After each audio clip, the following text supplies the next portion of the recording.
There is no natural Chinese territory in the South China Sea, south of Hainan Island. Everything China controls there, it built from submerged coral reefs in 3 years.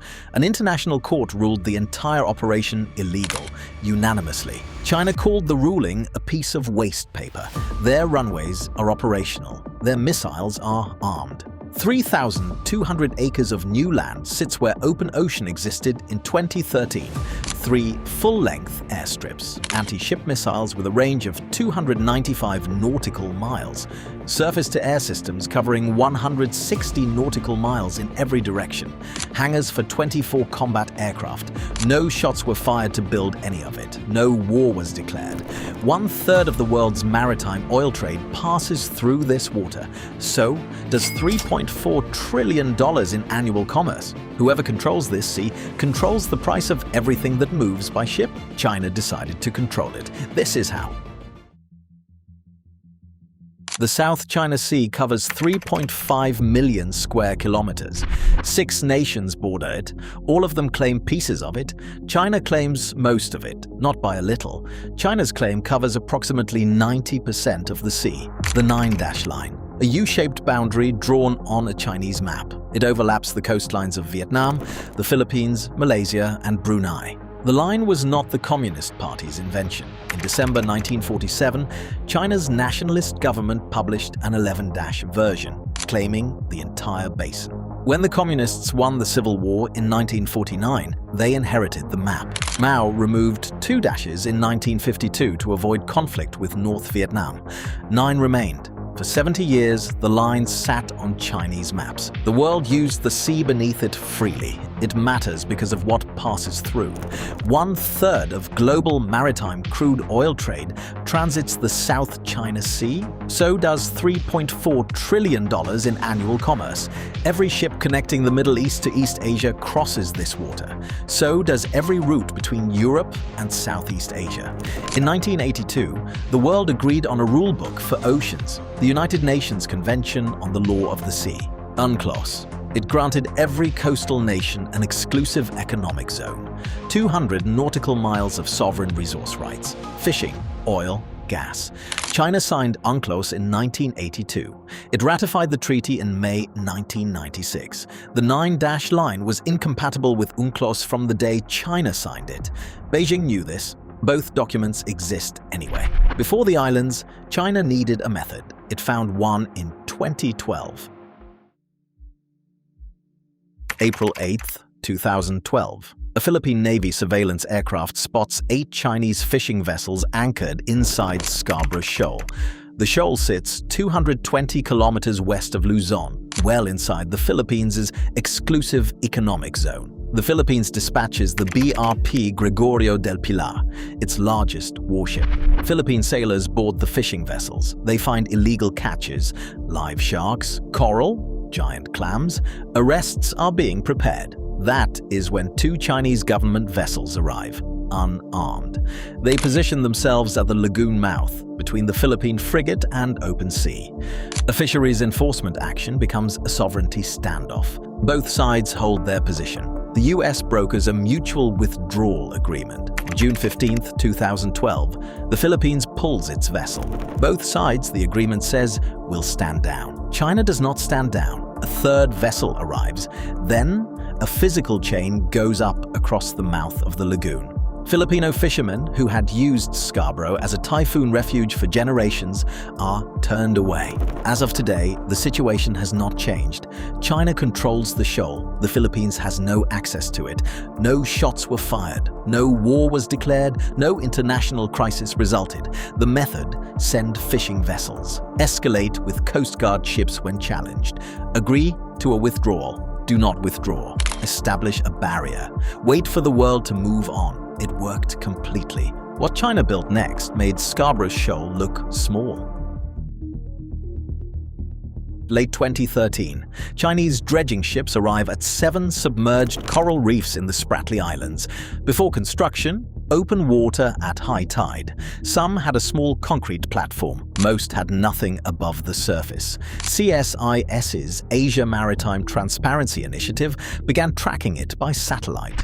The before and after images became a record of what was happening. Mischief Reef, 558 hectares of new land. Where there was open ocean in 2013, there are now more than 1,300 acres of island. Subi Reef, 395 hectares. Fiery Cross Reef, 274 hectares. 4 smaller features also built up. Total by late 2016, 3,200 acres of new land created entirely from dredging, sand and rock pumped from the seabed on top of living coral reef. Every other claimant was doing the same thing at a much smaller scale. Vietnam had reclaimed 80 acres, Malaysia 70, the Philippines 14, Taiwan 8, China 3,200, 17 times the total of all other claimants combined. The environmental cost: 13 square kilometers of coral reef buried permanently, reefs that had taken thousands of years to form, among the most biodiverse ecosystems on the planet. Admiral Harry Harris, commander of the US Pacific Fleet, addressed it publicly in March 2015. He called it a Great Wall of Sand. The name stuck. Then, China built on top of it. While China was dredging, the Philippines went to court. On January 22, 2013, under President Benigno Aquino, the Philippines filed a case at the Permanent Court of Arbitration in The Hague, not over who owned the islands. Over one question: did the 9-dash line have any legal basis under UNCLOS? China refused to participate, called the case illegal. Under UNCLOS rules, it proceeded anyway. 5 judges, Thomas Mensa of Ghana presiding, joined by judges from France, Poland, the Netherlands, and Germany. They examined the 9-dash line, the reefs, and the construction. The ruling came on July 12, 2016. Unanimous. The 9-dash line has no legal basis. China's historic rights over the South China Sea were extinguished the moment China ratified UNCLOS. Every nation gets an EEZ under the treaty. China gets one too, no more no less. The Spratly Islands are not islands, not one of them. Under UNCLOS, an island must sustain human habitation or economic life on its own.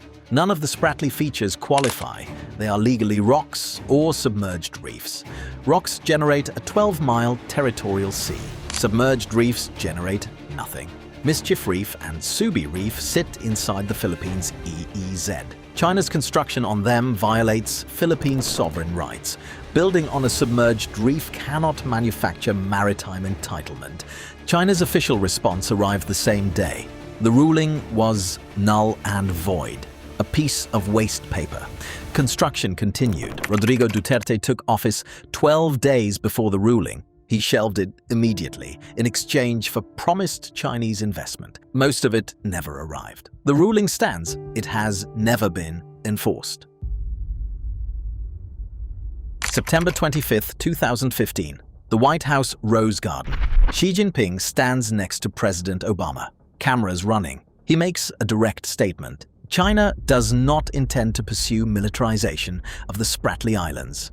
14 months later, satellite imagery detected new construction on Fiery Cross Reef. Then Subi, then Mischief. The structures were not fishing shelters. In April 2018, CNBC published satellite confirmation. HQ-9B surface-to-air missiles, YJ-12B anti-ship cruise missiles, deployed across all 3 reefs simultaneously. HQ-9B range, 296 kilometers. Its companion system, the YJ-12B, 295 nautical miles. Together, they cover the entire South China Sea. General Joseph Dunford testified before the Senate Armed Services Committee. He was chairman of the Joint Chiefs of Staff. His words: "The militarization of the South China Sea is happening." The Rose Garden Pledge was 29 months old. China's response followed a pattern. The installations existed to defend China's territory. This was non-negotiable. Further questions were treated as provocations. Every artificial island now functions as a military base. runways capable of handling H-6K bombers, hangars, port facilities for naval vessels, radar arrays, the total footprint, roughly 3,200 acres, built from submerged reefs. The PCA ruled there was nothing to defend. Submerged reefs generate no territorial rights, but runways do not care about rulings. Any aircraft in the South China Sea now operates within range of those systems. So does any ship. China has no legal right to the reefs those systems sit on. The bases are built. What came next was a test of who would blink. There is a rusting World War II-era transport ship sitting on a reef in the South China Sea. The Philippines deliberately grounded it there in 1999. It is called the BRP Sierra Madre. A small detachment of Philippine Marines lives on it. Its hull is held together with patches. The ship sits on Second Thomas Shoal, 105 nautical miles from Palawan Island, inside the Philippines' EEZ, on a feature the PCA ruled generates no Chinese territorial rights. China has been trying to evict that garrison ever since. February 2023, a Chinese Coast Guard vessel fired a military-grade laser at the BRP Malapascua. The beam temporarily blinded crew members. March 2024, Chinese Coast Guard used water cannons against Philippine supply vessels heading to the Sierra Madre. Sailors were injured. Supplies were turned back. June 17, 2024. Chinese personnel boarded a Philippine Navy rigid inflatable boat. They seized supplies. Equipment was confiscated. Then they left. Each escalation follows a script. China claims its response is lawful and professional. The Philippines files a diplomatic protest. Headlines move on. The Coast Guard returns. Scarborough Shoal, the construction, the ruling, the missiles, the laser, the water cannons, the boarding, the same method, applied to a smaller target in smaller increments. The United States runs freedom of navigation operations through contested waters. USS ships transit. China protests. The transits continue. Nothing changes on the reef. Inside ASEAN, China has cultivated partners. Cambodia and Laos reliably block any consensus statement that names Chinese actions directly. The bloc that governs the region cannot name what is happening in it. The BRP Sierra Madre's hull is still rusting. Those Marines are still there. On July 12, 2026, the Permanent Court of Arbitration ruling turned 10 years old.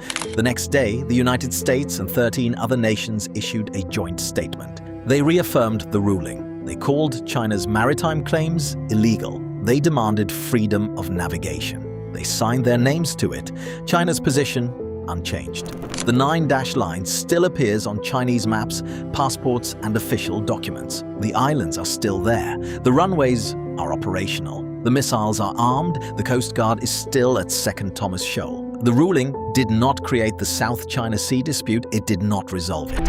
What it did was draw a line in law. Precise, unanimous, binding. A line the international community has been unwilling to enforce. There is no natural Chinese territory in the South China Sea, south of Hainan Island. An international court said so unanimously in 2016. The reefs are still there. So are the missiles. A ruling is only as strong as the willingness to enforce it. 10 years in. That willingness has not been tested.